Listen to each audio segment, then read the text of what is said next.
அப்ப அல்லாஹ் சொன்னார்கள், இந்த உலகத்தில் நீங்கள் உங்களுடைய குடும்பத்தில் பாவத்தை பார்த்தால் ஆடை சரியாக போடாமல் கரண்டை காலுக்கு கீழே ஆடை வைத்து பாட்டை கேட்டு அல்லது பெண் ஹிஜாபு இல்லாமல் தவறான பேசிக்கொண்டு இந்த மாதிரி பல தவறுகள் இருக்கும் பொழுது அதை சுட்டி காட்டாமல், அதை சொல்லாமல், அதை சீர்திருத்தம் செய்யாமல், சரி செய்யாமல் இருந்தால் அந்த மனிதரும் அந்த பாவத்தில் செய்யக்கூடிய ஒரு பாவியாக இருந்து நாளை மறுமையில் அப்படிப்பட்ட குடும்ப தலைவனை, அப்படிப்பட்ட ஒரு மனிதனை அல்லாஹ் பார்க்க மாட்டான், பேச மாட்டான், அவனை பரிசுத்தம் செய்ய மாட்டான்.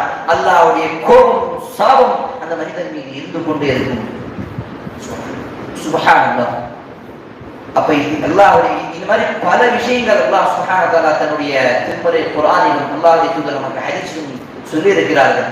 அல்லாஹ்வுடைய ரஹ்மத்தின் ஒரு பக்கம் நாங்கள் எதிர்பார்த்து கொண்டிருந்தோம் என்று சொன்னால் ரஜா, அல்லாஹ்வுடைய அந்த ரஹ்மத்தை எதிர்பார்த்து கொண்டு ஹவுஃப், அல்லாஹ்வுடைய பயம் இருக்க வேண்டும்.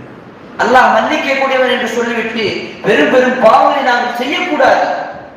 அல்லாஹ் தண்டிக்க கூடியவன் என்று சொல்லிவிட்டு அல்லாஹ்வுடைய ரஹ்மத்திலிருந்து நாங்கள் பயந்து ஓடக்கூடாது.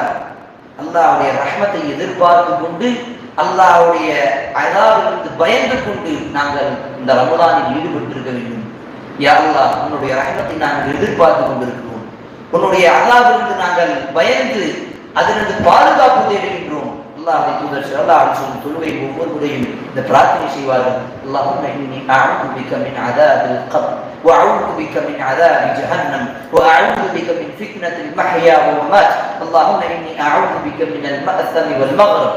அத்துணை பாவங்களிலிருந்தும், கடனிலிருந்தும், குழப்பங்களிலிருந்தும், எல்லா விஷயங்களிலிருந்தும், நரகத்திலிருந்தும், கபர்ல வேதனையிலிருந்தும் எனக்கு பாதுகாப்பு கொடு என்று அல்லாஹ்வுடைய தூதர் ஒவ்வொரு தஷஹுதிலும் ஒவ்வொரு அத்தஹியாத்திலும் அல்லாஹ்வுடைய தூதர் ஸல்லல்லாஹு அலைஹி வஸல்லம் துஆ கேட்டார்கள்.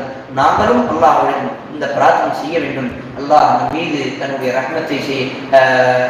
ரஹ்மத்தையும் தன்னுடைய கருணையும் நம்மளுடைய வாழ்க்கையில் அதிகமாக அந்த ரஹ்மத்தை கொடுத்து அந்த தண்டனையிலிருந்து காப்பாற்றி அல்லாஹ்வுடைய அஸாபிலிருந்து நாங்கள் பயந்து கொண்டு பாவத்திலிருந்து நாங்கள் மீண்டு வர வேண்டும். இந்த பாவம் செய்யாமல் அல்லாஹ்வுடைய ரஹ்மத்தை நாங்கள் எதிர்பார்க்கக்கூடிய ஒரு நல்ல முஸ்லிமாக மாற வேண்டும். அல்லாஹ் ரஹ்மான் நம் அனைவர்களுடைய பாவத்தை மன்னிக்கக்கூடியவனாக நம் அனைவருடைய பாவத்தை மன்னித்து நம்மளுடைய இந்த ரமலானுடைய மாதத்தில் நன்மையான காரியங்கள் இஹ்லாஸான முறையில் இருக்கக்கூடிய அந்த பாக்கியத்தை தந்து அருள் புரிவானாக. ஆமீன். சுப்ஹானல்லாஹி வ பிஹம்திஹி.